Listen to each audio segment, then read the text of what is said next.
February 13, 1981.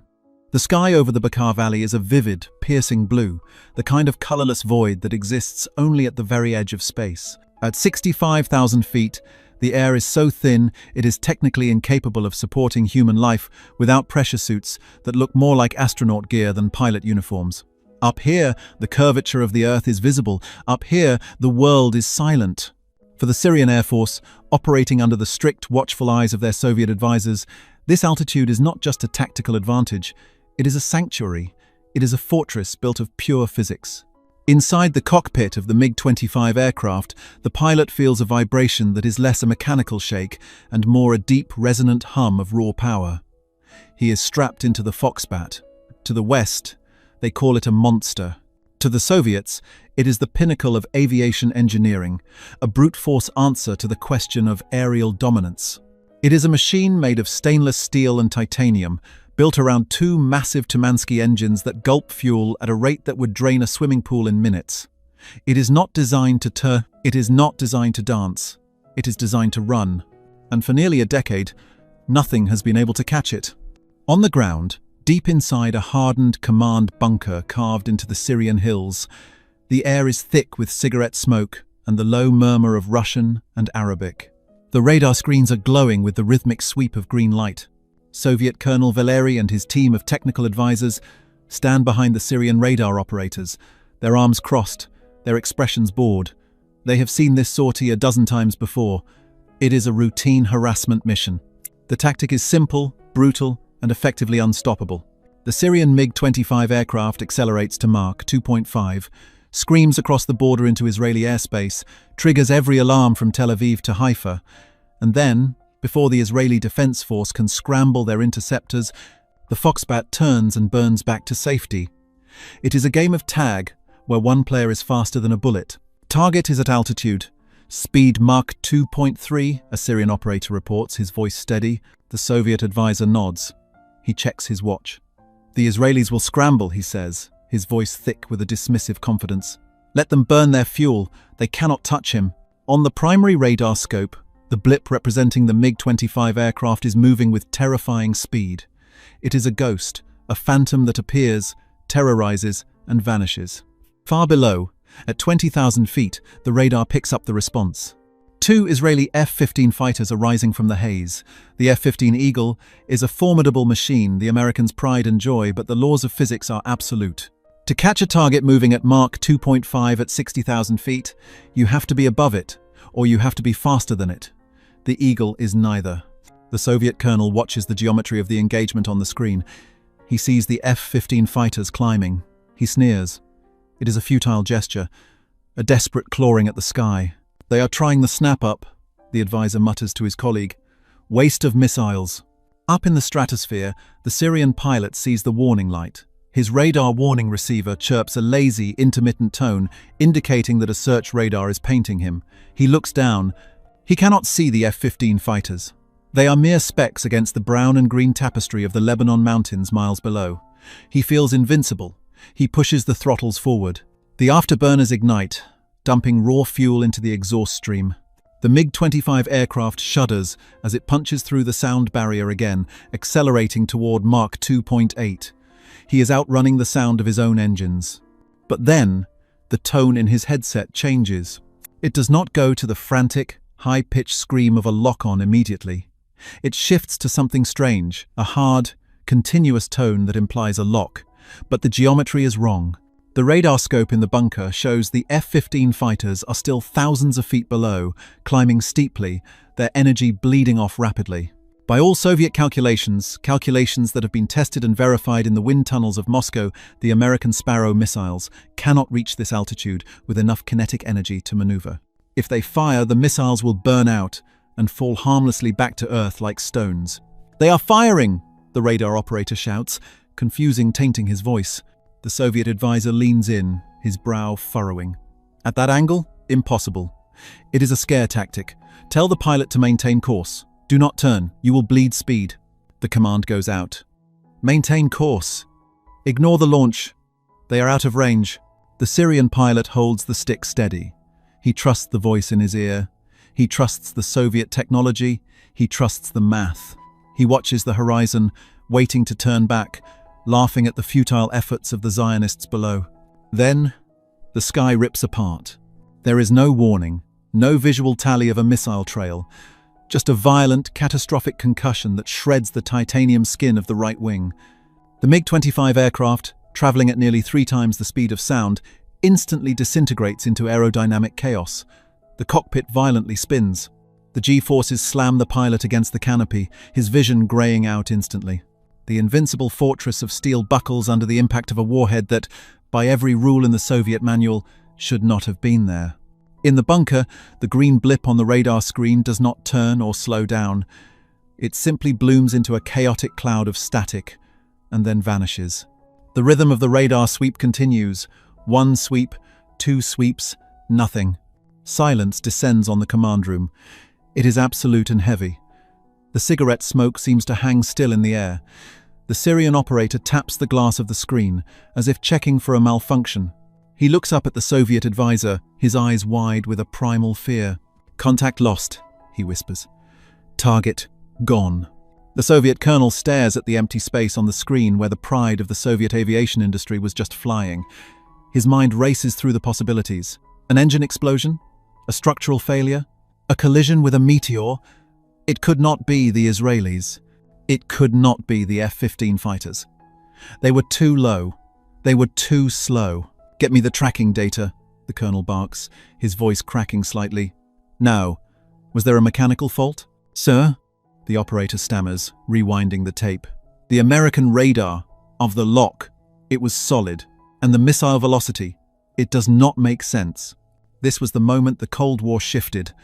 Though no one in Washington or Moscow knew it yet, this was the moment the ghost was killed. If you are enjoying this deep dive into the hidden history of the Cold War, make sure to subscribe to Cold War Impact. We uncover the stories the history books missed.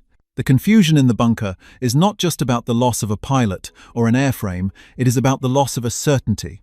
For 20 years, the Soviet Union had built its entire air defense doctrine around speed and altitude. They believed that if you flew high enough and fast enough, you were safe. They had built the MiG-25 aircraft specifically to counter the American threat, creating a machine that terrified the West. But on this February morning, that certainty evaporated in a cloud of burning jet fuel over the Lebanon mountains.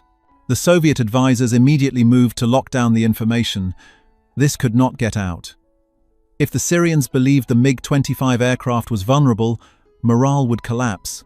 If the Americans knew they had succeeded, they would be emboldened. "It was a fluke," the colonel insists, pacing the small room. "A lucky shot, 1 in a million. The pilot must have descended. He must have disobeyed orders." They begin to construct a narrative of pilot error. They blame the Syrian training. They blame the maintenance crews. They blame anything but the impossible reality staring them in the face. That the Americans had found a way to reach up and touch the edge of space. But as the days went on, the data began to tell a darker story. The radar tapes from the engagement were flown to Moscow under armed guard. Analysts at the Bureau of Design pored over the graining electronic signatures. They looked at the flight path of the Israeli F-15 fighters. They looked at the trajectory of the missile. The math didn't add up. The F-15 aircraft had fired the missile from a look-up angle that should have confused its own radar. The ground clutter, the interference from the mountains below, should have blinded the missile's seeker head. The MiG-25 aircraft was flying against the blue sky, a perfect target visually, but electronically, the background noise of the Earth should have hidden it from a radar, looking up at such a steep angle. Furthermore, the missile itself, the AIM-7 Farad Sparrow, was known to the Soviets. They had stolen the blueprints years ago. They knew its burn time. They knew its range. Based on the distance and the altitude difference, the missile should have run out of fuel halfway to the target. It should have been a ballistic lawn dart. Instead, it had tracked with lethal precision. "It is a ghost missile," one analyst in Moscow wrote in a classified report. "Or the Americans have changed the laws of physics." The paranoia began to set in. Had the Americans developed a new propellant? Was the F-15 aircraft equipped with a laser? Was there a secret, invisible drone aircraft guiding the missile? The Soviet military intelligence, the GRU, was tasked with finding the answer. They needed to know what had killed the Foxbat. Because if the Foxbat was vulnerable, then the MiG-31 aircraft was vulnerable. If the MiG-31 aircraft was vulnerable, then the entire northern border of the Soviet Union, the vast, frozen frontier guarded only by these high-speed interceptors, was wide open. The American B-52 bombers and the new, rumored B-1 bombers could simply fly over the top of the Soviet defenses. The stakes were existential. The loss of that single MiG-25 aircraft in the Bekaa Valley was not a tactical skirmish. It was a strategic catastrophe. It signaled that the technological gap, which the Soviets believed they were closing, had suddenly widened into a chasm. Back in Syria, the pilots were spooked. They looked at the MiG-25 aircraft sitting on the tarmac, heat shimmering off its massive engines, and they no longer saw a fortress. They saw a coffin. "They are seeing us," a Syrian major whispered to the Soviet advisor a week later. "We are at 60,000 feet, and they are locking on. How? How are they doing it?" The advisor had no answer. He could only order them to fly higher, fly faster. "Push it to Mach 2.8, he ordered. "Burn the engines if you have to." But the doubt had taken root, and the mystery deepened. Reports started coming in from other sectors. Strange electronic interference, radar scopes going blind for seconds at a time. The sensation that the Israelis knew exactly when the Syrians were taking off, exactly where they were going, and exactly how to meet them. It felt like the Americans were reading their minds. Or worse, reading their computers. The Soviets began to suspect a mole. They tore apart the Syrian command structure, looking for spies. They interrogated maintenance crews. They swapped out encryption codes daily. But the ghost incidents continued. The F-15 fighters were always there, waiting, as if they had a script of the battle before it happened. The incident on February 13 was just the opening shot of a massacre that would rewrite the history of air warfare.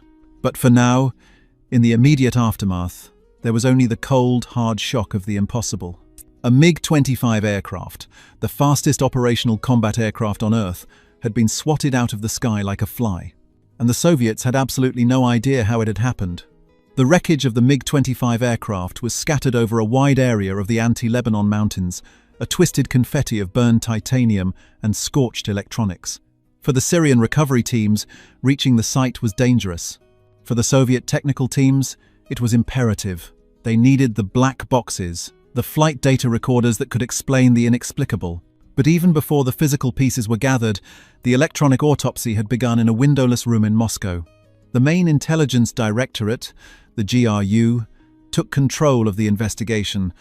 The mood was not one of scientific curiosity, it was one of defensive panic. The Soviet air defense network, the shield of the motherland, was integrated with the same technology used in that MiG-25 aircraft. If the Israelis could bypass it, so could NATO. General Arkady, a senior analyst for Soviet air defense systems, stared at the telemetry printouts spread across a long oak table.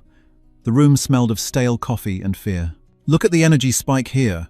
Arkady pointed a thick finger at a jagged line on the graph. The Israeli radar did not just lock, it burned through. It held the lock through the clutter notch. This was the crux of the mystery. Radar technology in the 1980s relied on the Doppler effect. To see a target, the radar needed the target to be moving relative to the background. If a jet flew perpendicular to the radar, a maneuver known as notching, it effectively disappeared from the screen, blending in with the static of the mountains. This was a standard Soviet defensive maneuver. The Syrian pilot had performed it. He should have been invisible. The American radar on the F-15 fighters is the APG-63. A younger engineer spoke up, his voice trembling. "We have the manual. We bought it from a source in Iran 3 years ago. It is a pulse Doppler radar. It has a high pulse repetition frequency. It is good, yes, but it cannot see through a mountain range. The physics do not allow it." "Then the physics are wrong," Arkady snapped, "or the manual is a lie." The investigation quickly splintered into 3 competing theories, each more terrifying than the last. The first theory was the super missile. The design bureau responsible for Soviet air-to-air missiles suggested that the Americans had developed a weapon with an active radar seeker of unprecedented power, a mini AWACS crammed into the nose of a missile. If this were true, every Soviet aircraft was obsolete. It meant a pilot didn't need to guide the missile, he could just fire and turn away. The fire-and-forget nightmare. The second theory was the ghost plane. Reports from Syrian ground observers mentioned seeing nothing but the F-15 fighters, but the GRU began to suspect that the F-15 aircraft were just bait. Perhaps, they theorized, the Americans were testing a new, invisible aircraft, a stealth assassin that loitered high above, unpainted by radar, dropping missiles onto the unsuspecting MiGs. This theory gained traction because it explained why the Syrian pilot never saw it coming. He was looking at the F-15 fighters below, not the assassin above. The third theory, and the most dangerous for the people involved, was sabotage. The Syrians are leaking the flight paths. The KGB representative at the meeting declared, "There is a mole in Damascus. The Israelis know exactly where the notches are. They know the blind spots in our own radar coverage because someone gave them the map." This theory led to a brutal purge within the Syrian command. Officers were interrogated. Flight schedules were changed to random intervals. The Soviet advisors took over complete control of the mission planning, trusting no one. They decided to run a controlled experiment. They would send up another MiG-25 aircraft, but this time they would change the variables. They would fly at night. They would change the frequency of the electronic countermeasures. They would fly a profile that no spy could predict. 2 weeks later, the trap was set. A lone MiG-25 aircraft took off from Tias Air Base under the cover of darkness. It climbed rapidly to 60,000 feet, its engines glowing like blue diamonds in the night sky. The Soviet advisors watched the radar screens, holding their breath. "Target Alpha is up," the operator whispered. Speed Mach 2.4. They waited for the Israeli response. Surely without a spy to tip them off, the Israelis would be slow to react. Surely the darkness would hide the visual signature. But the response was immediate. "Contact! 2 bogies rising from the south. F-15 fighters." The Soviets froze. The F-15 aircraft were already in position. It was as if they were waiting in the dark, engines idling, knowing exactly when the guest of honor would arrive. "Jam them!" the advisor screamed. "Activate the siren jammer!"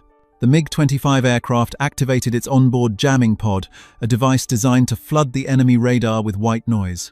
On the scope, the air should have filled with static, blinding the F-15 fighters. Instead, the F-15 aircraft simply burned through it. The lock-on tone screamed in the Syrian pilot's headset again. The ghost was back. The Syrian pilot, remembering the fate of his comrade, panicked. He broke the flight plan. He slammed the stick to the left and dived, abandoning the high-speed run. He fled back into Syrian airspace, shaking and defeated. The experiment was a failure. The spy theory was dead. The Israelis didn't need a spy. They had eyes that could see in the dark, through jamming, and through the earth itself. In Moscow, the confusion turned to a cold dread. They realized they were fighting a war blind. The Americans were using a technology that the Soviets couldn't even name. Was it a satellite uplink? Was it a new computer algorithm? The legend of the Golden Eagle, the F-15 aircraft, began to grow to mythical proportions. Soviet pilots whispered that the F-15 computer could predict the future. They said it could calculate the trajectory of a MiG before the pilot even moved the stick. The Kremlin demanded answers. They poured millions of rubles into the investigation. They upgraded the MiG-25 aircraft to the MiG-25 PD standard, adding better radar and infrared search and track systems. They told their pilots, "We have fixed the problem, you are safe now." But the engineers knew it was a lie. They hadn't fixed anything because they didn't know what was broken. They were putting band-aids on a gunshot wound. And while the Soviets chased ghosts and hunted for non-existent spies, across the ocean, in a nondescript office building in California, a group of American engineers were looking at the same data.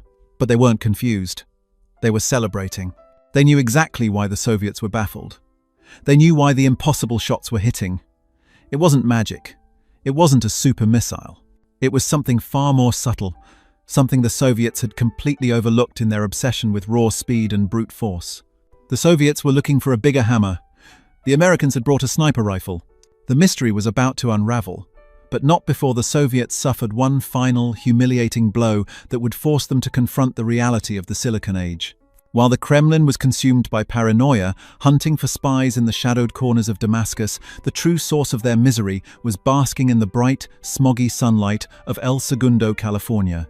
Here, inside the pristine, climate-controlled laboratories of the Hughes Aircraft Company, there were no frantic generals and no screaming interrogations.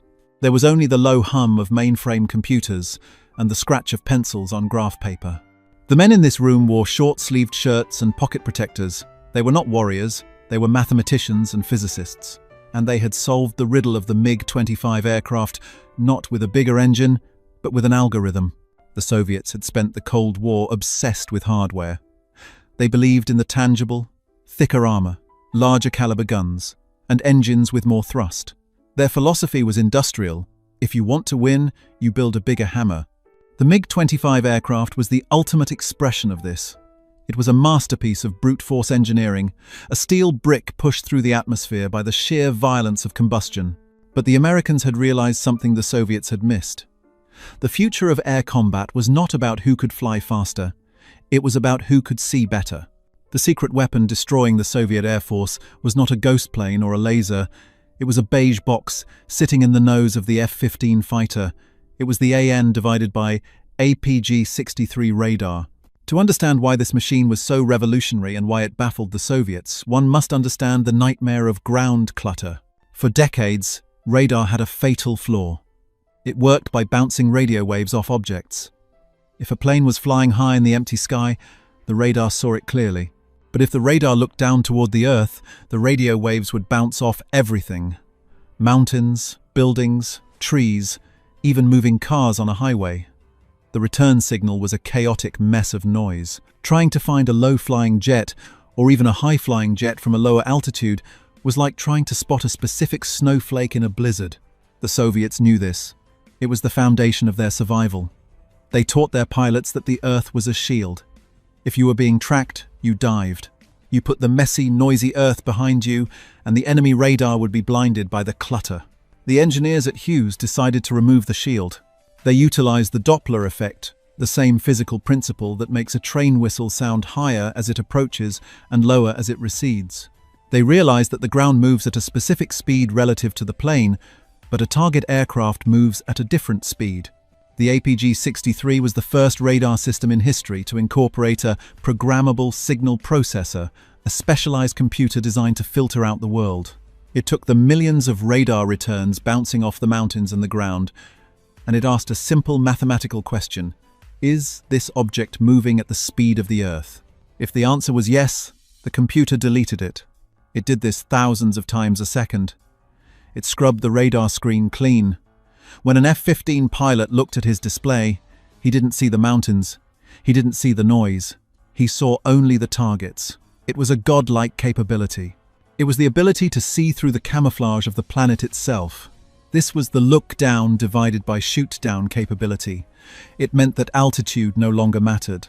An F-15 aircraft could fly at 20,000 feet, look up at a MiG-25 aircraft at 65,000 feet, or look down at a MiG-21 aircraft skimming the treetops, and the computer would track them both with perfect clarity.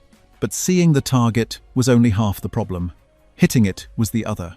This led to the second American secret, the snap-up calculation. The Soviets were right about the physics of missiles. Gravity is a harsh mistress. Firing a missile from 20,000 feet at a target cruising at 65,000 feet is an uphill battle. The missile has to fight gravity every inch of the way. It burns fuel rapidly. By the time it reaches the thin air of the stratosphere, it should be exhausted, slow, and easy to dodge. But the F-15 fire control computer changed the math. Before the pilot even pulled the trigger, the computer was running a simulation. It calculated the speed of the F-15 aircraft, the speed of the target, the density of the air, and the burn rate of the Sparrow missile. It told the pilot exactly when to fire to maximize the missile's energy. It wasn't just throwing a spear. It was a guided, energy-managed ascent. The computer would direct the missile to climb at the most efficient angle, preserving its kinetic energy for the final, lethal turn. The Soviet analysts in Moscow were looking for a hardware explanation, a bigger rocket motor or a new fuel. They couldn't find one because the hardware hadn't changed much. The missile looked the same. The difference was that the missile was now being thrown with the precision of a computer-calculated trajectory. However, technology is useless without the will to use it. And this is where the final piece of the puzzle fell into place. The Americans built the sword, but it was the Israelis who sharpened it. In 1976, the first F-15 fighters arrived in Israel. They were named Baz the Falcon. The Israeli pilots, veterans of the Yom Kippur War, were not interested in the safety limits written in the American manuals. They were fighting for survival. They took the APG-63 radar and pushed it beyond its specifications. They worked with the American technical reps to tweak the software. They wanted to know, how fast can we lock? How high can we shoot? Can we trick the system to see even smaller targets? The collaboration was intense and secretive. The Israelis realized that the MiG-25 aircraft was not a warrior, it was a sprinter. It had one trick: speed. If you tried to chase it, you lost. If you tried to race it, you lost. But the F-15 aircraft didn't need to chase, it needed to trap. The Israeli commanders, led by the legendary Eitan Ben Eliyahu, began to study the Syrian flight patterns with the cold detachment of a predator watching a migration route. They noticed the routine. The MiG-25 aircraft would accelerate, cross the border, trigger the sonic boom, and then turn home. The Soviets relied on the energy gap. They knew that by the time an Israeli interceptor scrambled and climbed, the MiG-25 aircraft would be gone. So, the Israelis decided to close the gap before the race even started. They developed a tactic that relied entirely on the APG-63's ability to see without being seen. They would use the blind spots of the Soviet ground radar, the very notches the Soviets thought protected them. They would position the F-15 fighters in a waiting room in the sky, patrolling below the radar horizon of the Syrian early warning network. They were essentially digging a hole in the sky and hiding inside it. The plan was audacious. It required the F-15 pilots to fly with absolute discipline. They had to trust the computer. They had to fire their missiles at a target they couldn't see with their eyes, relying on a green blip on a screen and a tone in their headset. They had to trust that the math from El Segundo would hold up against the brute force of Soviet steel. By early 1981, the pieces were in place. The Americans had provided the magic box that could see the invisible. The Israelis had devised the perfect ambush. The Soviets, meanwhile, were still upgrading their jammers, thinking they were fighting an electronic war of noise. They didn't realize they were fighting a digital war of silence. They were bringing a megaphone to a chess match. The stage was set for the ultimate confrontation. The Soviets were about to send their best aircraft, flown by their most disciplined pilots, into a sky that they thought they owned. They believed the previous shootdown was a fluke, a statistical anomaly. They were about to learn that in the age of the microchip there are no anomalies. There are only calculations, and the calculation for the MiG-25 aircraft had just reached zero. The trap was primed. The Israelis were ready to send a message to Moscow that would echo for the rest of the decade. By the summer of 1981, the confusion in the Soviet command had hardened into a desperate need for verification. The loss in February was still being debated. Was it a fluke? A lucky shot? The Soviet advisors in Syria needed to prove that their machine, the MiG-25 aircraft, was still the king of the stratosphere. They needed a win. So, they authorized a counter-trap. The plan was sophisticated. They would use the MiG-25 aircraft not just as a runner, but as bait. They would lure the Israeli F-15 fighters into a specific corridor, dragging them high and fast, and then ambush them with a second wave of MiGs attacking from a different vector. They believed that if they could force the F-15 aircraft to engage on their terms at high altitude and high speed, the American technology would fail. They still believed the engagement was a contest of aerodynamics. On July 29, 1981, the trap was sprung. The Syrian radar controllers watched as the MiG-25 aircraft accelerated toward the Israeli border. As expected, the Israeli F-15 fighters rose to meet it. The geometry looked perfect for the Soviets. The F-15 fighters were climbing steeply, bleeding energy. The MiG-25 aircraft was thundering overhead at Mach 2.4, secure in its kinetic superiority. Now, the Soviet advisor ordered, engage. But the ambush never happened, because the trap had been reversed. The Israeli pilots, reading the situation on their digital displays, didn't play the game the Soviets expected. They didn't chase the bait, they had already seen the second wave. The APG-63 radar had picked up the ambush flight long before it was a threat, filtering it out from the ground clutter of the mountains. The F-15 fighters simply adjusted their formation. They ignored the decoy and locked onto the flankers. Inside the Syrian cockpits, the warning sirens screamed again. The pilots, realizing they had been spotted despite their tactical positioning, panicked. The formation broke. In the chaos, another missile, a Sparrow, streaked upward. It didn't chase the MiG-25 aircraft, it intercepted it. The missile calculated the lead point, flew to where the MiG would be, and detonated. Another fireball in the sky. Another impossible shot. This time, however, there was no room for denial. The telemetry data recovered from this engagement was unambiguous. And around the same time, intelligence reports from KGB assets in the West began to filter back to Moscow, confirming the specifications of the American Eagle. The report that landed on the desk of Marshal Pavel Kutukov, Commander-in-Chief of the Soviet Air Forces, was devastating. It contained a single, terrifying phrase: "Look, down, shoot, down capability confirmed." This was the shock moment. The silence in the room was not one of confusion anymore, but of profound realization. The Soviet generals stared at the diagrams of the APG-63 radar pulse Doppler modes. They realized that for the last 10 years, they had been building a navy of surface ships, while the Americans had invented the submarine. "They can see us against the ground," a senior engineer explained, his voice flat and defeated. "The clutter notch is gone.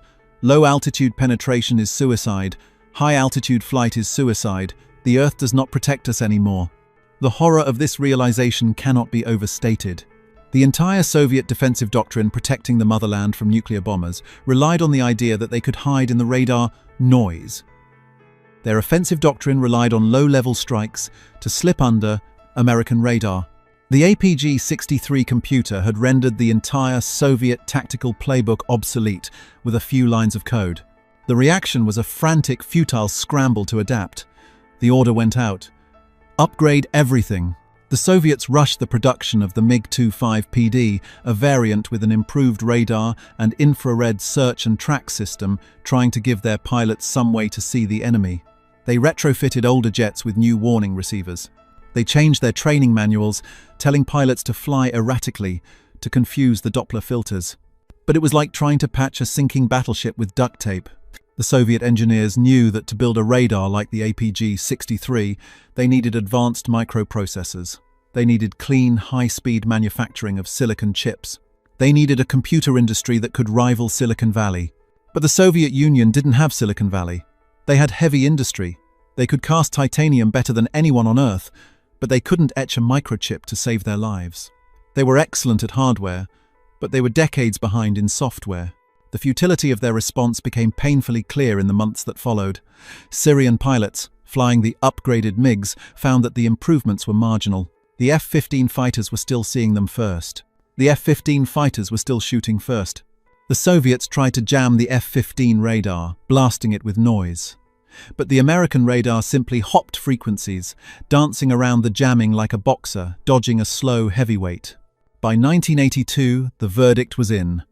The MiG-25 aircraft, the terrifying monster that had spurred the West to panic in the 1970s, was effectively neutered.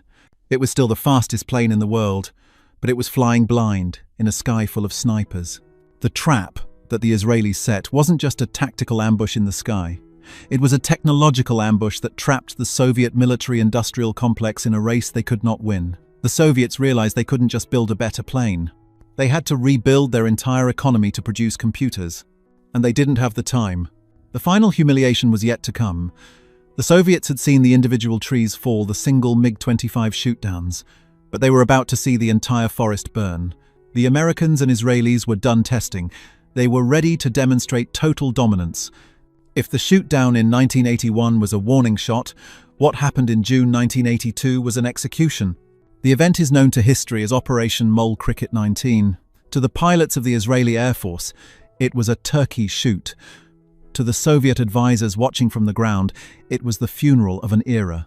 On June 9, 1982, the Israeli Defense Force decided to neutralize the Syrian surface-to-air missile batteries in the Bekaa Valley once and for all. They launched a massive, coordinated strike. In response, the Syrian Air Force scrambled everything they had. They sent up MiG-21 fighters, MiG-23 fighters, and the vaunted MiG-25 aircraft.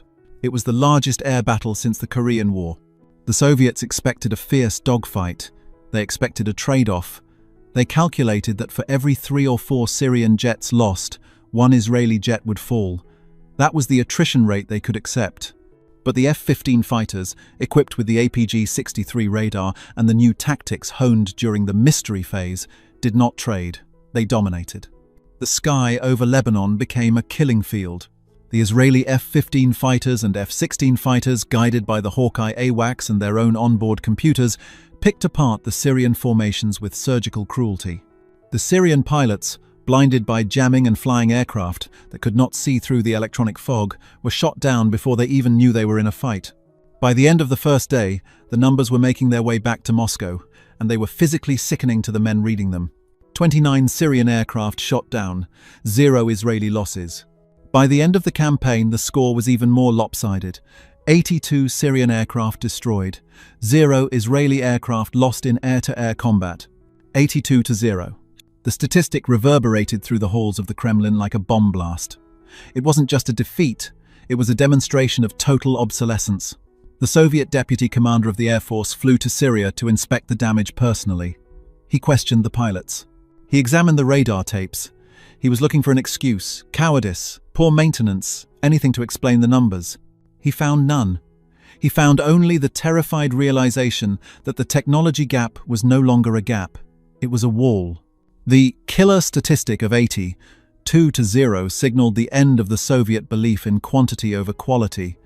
For decades, the Soviet philosophy was that a tank was a tank and a jet was a jet. If you had more of them, you would win. But the F-15 aircraft proved that one jet with a computer was worth 20 jets without one. This realization rippled out from the military into the political sphere. It shattered the confidence of the Soviet leadership. If their best air defense technology, the same technology guarding Moscow, could be dismantled so easily by American electronics, then their nuclear deterrent was vulnerable. If the Americans could see a MiG-25 aircraft against the ground clutter, they could see a cruise missile. They could see a bomber. General Nikolai Ogakov, the chief of the General Staff, looked at the data from the Baikal Valley and made a chilling prediction to the Politburo.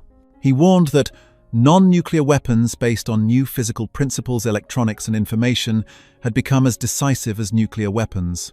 He realized that the information age had arrived, and the Soviet Union, an empire built on steel and coal, was not invited. The legacy of the MiG-25 aircraft is a tragic one. It was a magnificent machine, a triumph of aeronautical engineering.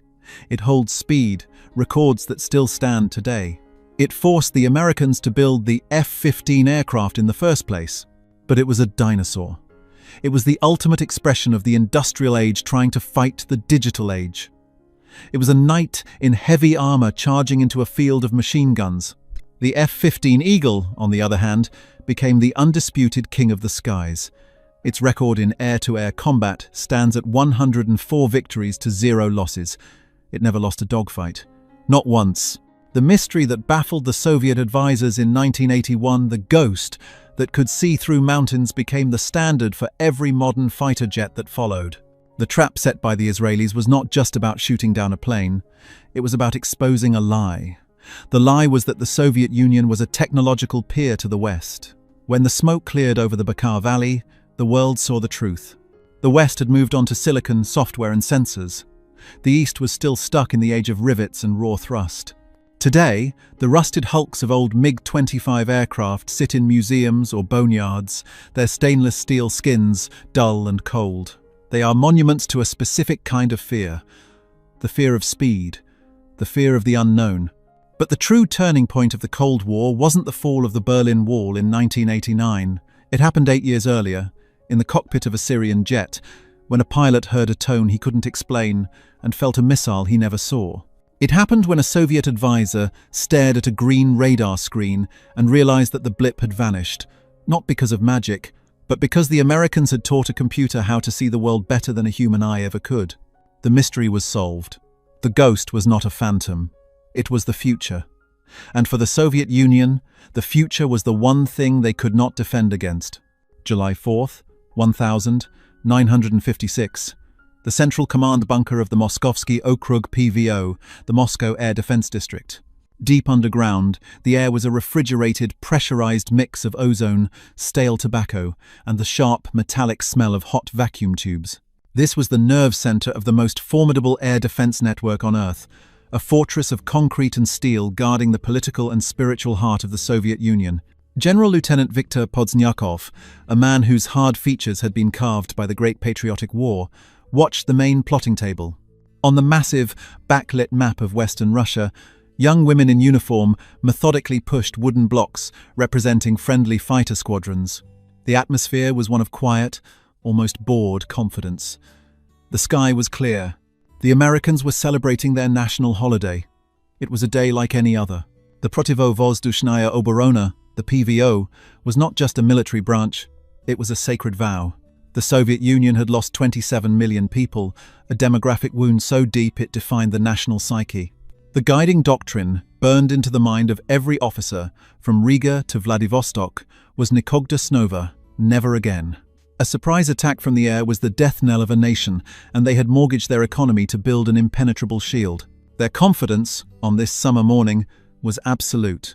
Their new radar network, the P-20 periscope, could detect threats hundreds of kilometers away, and in the skies above their guardians waited, the MiG-17, a nimble, cannon-armed dogfighter, and its brand-new sibling, the Mikoyan Gurevich MiG-19. The MiG-19, known to its pilots as the Farmer, was a brute, a twin-engined monster of steel and power. It was the first Soviet production aircraft capable of exceeding the speed of sound in level flight. It could climb to 50,000 feet in minutes. It was, they believed, the master of the stratosphere. Nothing could fly higher. Nothing could fly faster. The sky was theirs. A tinny voice crackled from a console speaker. Comrade General, Tracking Station 12 reports a contact, bearing 270, range 400 kilometers. Poznyakov barely looked up. A Svedje, a Turk. No, Comrade General. The voice was hesitant, tight with confusion. The altitude reading. It must be a malfunction.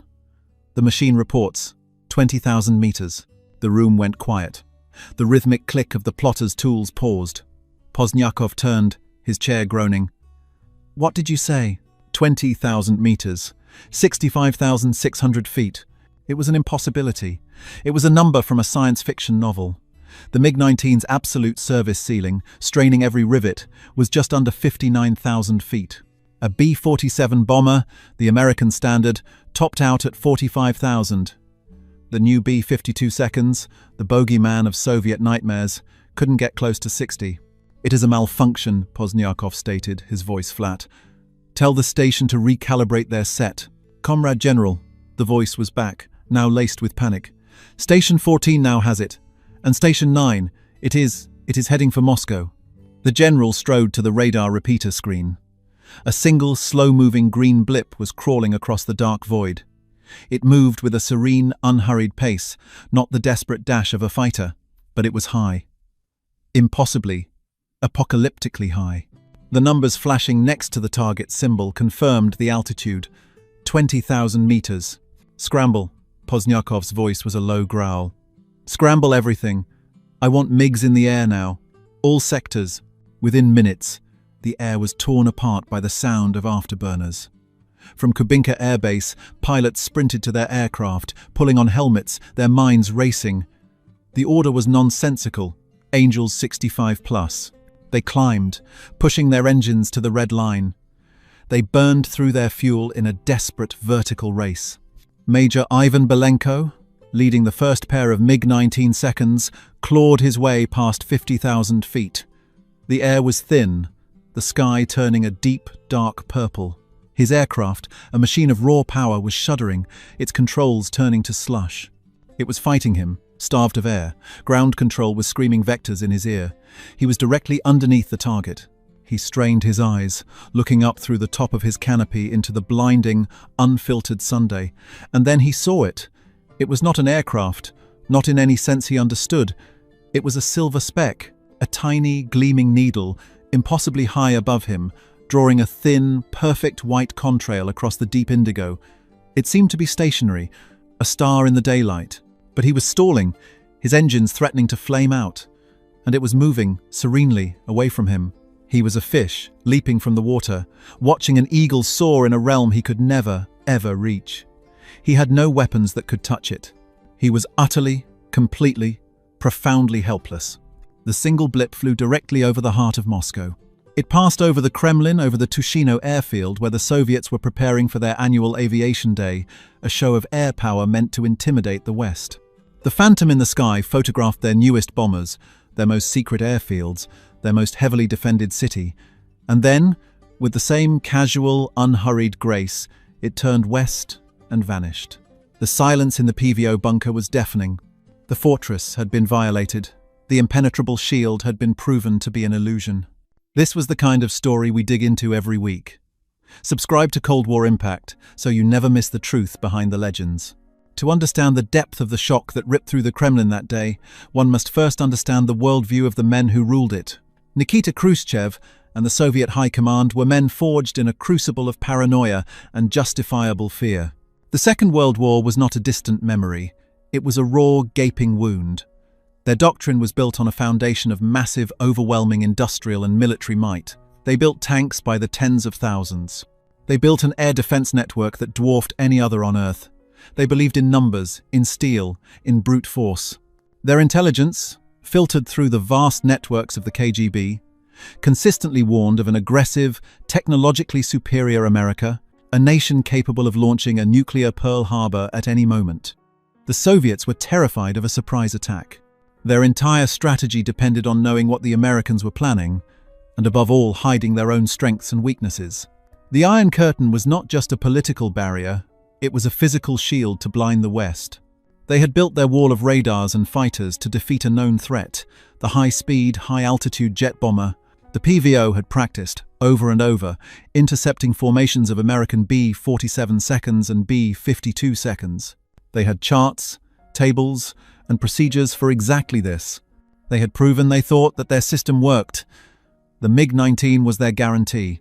The idea that the Americans could, or would, build an aircraft that simply ignored this entire system that flew above it was not something they had ever conceived.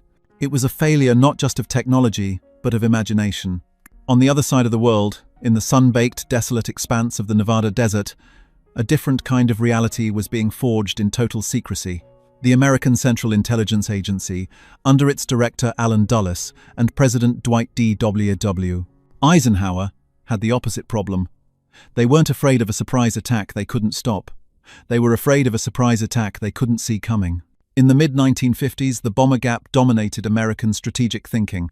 The fear was that the Soviets were building a massive, intercontinental fleet of heavy bombers that could overwhelm American air defenses. Was it true? Or was it a bluff? They had no way of knowing. The Iron Curtain was brutally effective. Agents on the ground were almost impossible to run. The borders were sealed. The only way to get the truth was to go over the top. President Eisenhower had proposed open skies, a treaty allowing mutual aerial reconnaissance. Khrushchev had laughed in his face, dismissing it as a transparent ploy for espionage. Thwarted, Eisenhower turned to the one place that specialized in making the impossible possible. Lockheed's Advanced Development Projects Unit, better known as the Skunk Works, run by the notoriously brilliant and demanding chief engineer, Clarence Kelly Johnson. The directive was simple in its audacity. The existing reconnaissance planes, like the RB-47, were just modified bombers. They were fast, but the MiG-19 seconds could catch them. They were high, but the MiGs could reach them. The new plane had to be different. It had to be, for all intents and purposes, invincible. Johnson's solution was not to build a faster, more powerful fighter. It was to build something that defied categorization. Code-named Aquatone, the aircraft was designated the U-2. It was a machine of radical, almost absurd design. It was, in essence, a high-performance glider with a single, powerful J-57 jet engine strapped to its back. Its wings were incredibly long and thin, spanning over 80 feet, giving it a phenomenal lift-to-glide ratio. This allowed it to sip fuel and stay aloft for hours. But its true weapon was its alien operating environment. The U-2 was designed to fly at 70,000 feet 13 miles high. At this altitude, the air is so thin that water boils at room temperature. The sky is a deep, dark violet, and the curvature of the Earth is plainly visible. It was a realm that, until then, had belonged only to experimental rocket planes. Everything about the U-2 was a compromise in service of altitude. It was built of lightweight, fragile materials. It had no weapons. It had no radar. The pilot, wearing what was essentially a full-body spacesuit, had to fly the aircraft manually for the entire 9-hour mission. The plane was notoriously difficult to handle. Its coffin corner was infamous. The margin between the speed at which it would stall in the thin air and the speed at which it would rip itself apart was sometimes less than 10 knots.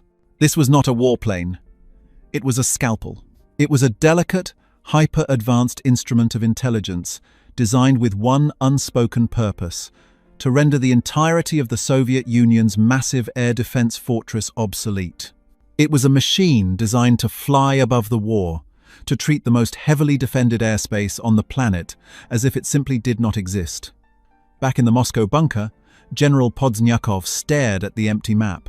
The contrail, the silver speck, had been seen by dozens of pilots. The radar stations had all filed identical, impossible reports. The humiliation was total. The Americans had not just flown over his city, they had done it with contempt. They had proven, on their own Independence Day, that the Soviet shield was a lie. The ghost had walked through the wall, and the fortress, built at such staggering cost, was worthless. The immediate aftermath in the Moscow PVO bunker was not frantic panic. It was a cold, stunned silence, a paralysis of disbelief. General Podznyakov and his officers were military men, professionals who believed in the immutable laws of physics and aerodynamics. Their machines, their training, and their entire careers were built on a foundation of known quantities. The event that had just transpired, the effortless violation of their capital, did not fit their reality. It was a system error, a tear in the fabric of their world. The first reports, handwritten and stamped Osobay Papka special folder, for the eyes of the High Command only, were a tangle of confused, contradictory, and terrified eyewitness accounts. Pilots reported a silver disc. Radar operators claimed the target disappeared and reappeared. Some ground observers, catching a glint of the high-altitude contrail in the evening sun, even reported a comet. The system had been so overwhelmed by the impossible data that it had broken down, not just mechanically, in its inability to track and intercept, but psychologically. In the Kremlin, the report landed on Nikita Khrushchev's desk like a grenade. The Soviet premier, a man of volatile, earthy passions, exploded. He was not a fool. He knew exactly who was responsible and what it meant.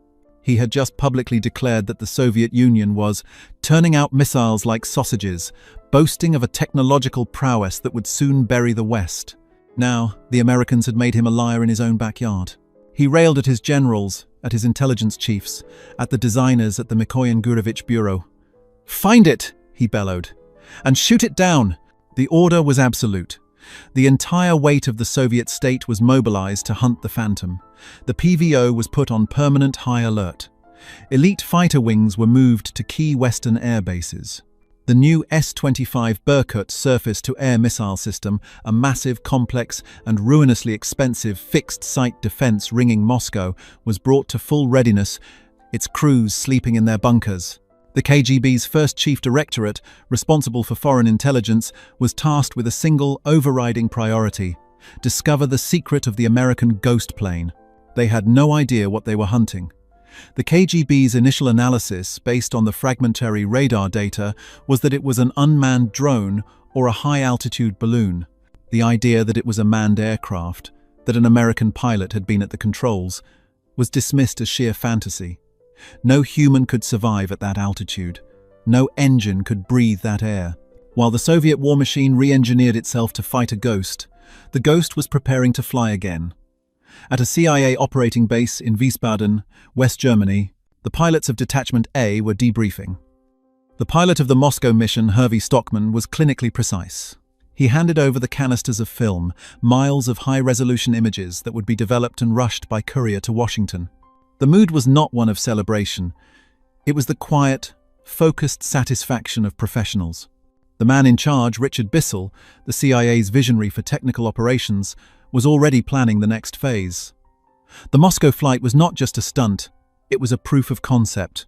It had confirmed that the U-2 could go anywhere. Now, the real work would begin. The primary target was the one place the West was blind: the vast, secret industrial complexes deep in the heart of Russia. The intelligence community was desperate to find the Tyuratam missile test range and the elusive Atomgrads, the closed cities where the Soviet nuclear weapons program lived. On July 9th, 1956, just 5 days after the Moscow shock, a U-2 piloted by Carmine Vito lifted off from Wiesbaden. His targets were the Soviet submarine yards at Leningrad and the naval bases of the Baltic Fleet. The PVO was waiting. This time, they were not just confused, they were furious. The moment the U-2's blip appeared on their screens, the sky erupted. Dozens of MiG-19 seconds were scrambled. From air bases around Leningrad, pilots sprinted to their jets, a cold dread mixing with their adrenaline. They knew the orders were futile. They climbed, their engines screaming, into the purple-black stratosphere. They were stacked by ground control, sent to different altitudes 50,000, 52, 55 in a desperate attempt to form a wall of steel that the intruder would have to fly through. The pilot's radio chatter, monitored by American signals intelligence, was a symphony of desperation. "I see him. I see the contrail. He is Bog, Znal, God knows. 10,000 meters above me. Ground. I am at maximum altitude. My controls are gone. I am stalling. Fire. Fire a missile. Why are the missiles not firing?" On the ground, the crews of the S-25 missile batteries watched their own radar screens with equal horror. Their powerful, yo-yo, tracking radars had a lock, but the system's computers, programmed to calculate the intercept trajectory for a fast-moving but low target like a B-52, could not solve the physics problem. The U-2 was so high that by the time the lumbering, telephone pole-sized V-300 missile could reach that altitude, the target was already dozens of miles away. It was like trying to hit a hawk with a catapult. They were firing at a ghost. Carmine Vito, sealed inside his pressurized helmet, was calm. He was a test pilot, trained to be a human sensor. His job was to manage his fuel, keep his delicate aircraft inside its coffin corner, and ensure the cameras were rolling. Far below him, he could see the contrails of the MiG interceptors, tiny white scratches against the blue and white marble of the earth. They looked like futile, angry gestures, insects trying to swat a satellite. He saw their missiles, arcing up, gleaming in the sun as they climbed, only to lose energy and fall harmlessly back to Earth, miles below his wings. He wasn't just observing them, he was cataloguing them. His mission was not just photography, it was electronic intelligence. The U-2 was a ferret, its belly bristling with antennas designed to listen. As the Soviets scrambled their fighters and activated their missile radars, they were screaming their secrets into the sky. The U-2 recorded the exact frequencies of their ground control intercept radios. It mapped the precise locations and signal types of their Fansong and Yo-Yo radars. It identified the electronic signature of their entire air defense network. The Soviets, in their frantic, desperate attempt to shoot down the intruder, were handing the CIA the keys to their kingdom. They were unwittingly providing the United States with a complete electronic map of their most secret defenses. Every missile they fired, every fighter they scrambled, only made the Americans stronger. The psychological impact on the PVO was catastrophic. The Leningrad mission was followed by another and another. Each time, the same result: